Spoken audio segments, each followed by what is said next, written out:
Welcome to our JKLM kitchen.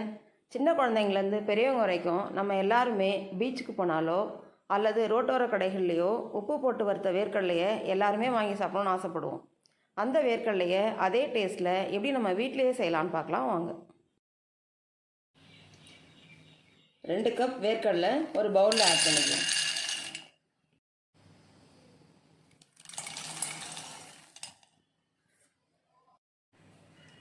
அரை spoon உப்பு add பண்ணிக்கலாம்.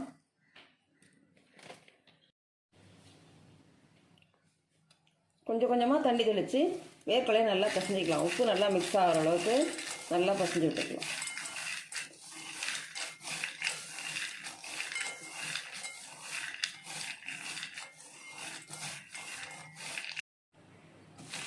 ஒரு ஸ்பூன் தண்ணி ஊற்றி நல்லா மிக்ஸ் பண்ணிக்கிட்டோம்.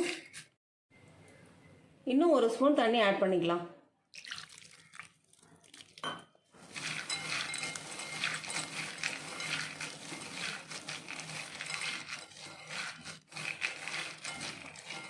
உப்பு நல்லா மிக்ஸ் ஆகிடுச்சு.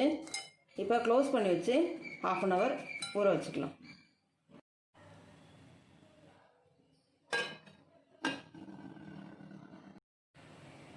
½ அன் ஹவர் ஊற வச்சு எடுத்துக்கிட்டோம். வானல் சூடானதுக்கப்புறம் நம்ம ஊற வச்சு வச்சுருக்கிற வேர்க்கடலையை சேர்த்துக்கலாம். இந்த தண்ணியோடய சேர்த்துக்கணும்.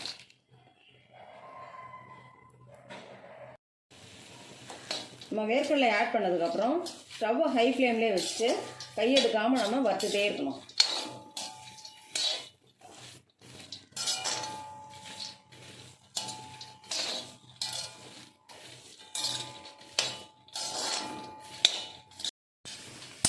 நம்ம வேர்க்கடலையை வறுக்கும் பொழுது அடி கனமான வானலோ இல்லை இரும்பு வானலோ வச்சு வறுக்கும் பொழுது தீயாமல் வரும் நம்மளுக்கு.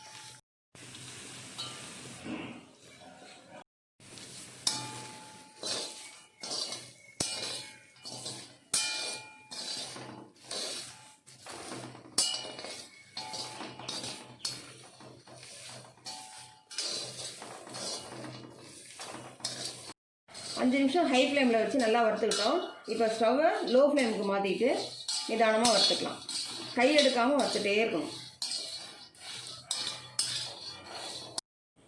2 நிமிஷம் லோ ஃப்ளேமில் வச்சு வறுத்துக்கிட்டோம். இந்த அளவுக்கு வேர்க்கடலை வறுபட்டுடுச்சு. இப்போ நம்ம ஒரு பவுலில் மாற்றிக்கலாம். ஸ்டவ் ஆஃப் பண்ணிக்கலாம். நல்ல கிறிஸ்பியான உப்பு வேர்க்கடலை ரெடி பண்ணிட்டோம். இதை ஏர்டைட் பாக்ஸில் ஸ்டோர் பண்ணி வச்சுக்கிட்டா குழந்தைங்களுக்கு வேணும்னும் போது ஸ்நாக்ஸாக கொடுக்கலாம்.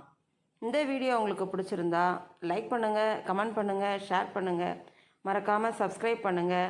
பெல் பட்டனை கிளிக் பண்ணி ஆல் என்ற ஆப்ஷனையும் கிளிக் பண்ணிக்கோங்க. நான் போடுற வீடியோஸ் உங்களுக்கு உடனே நோட்டிஃபிகேஷனாக வரும்.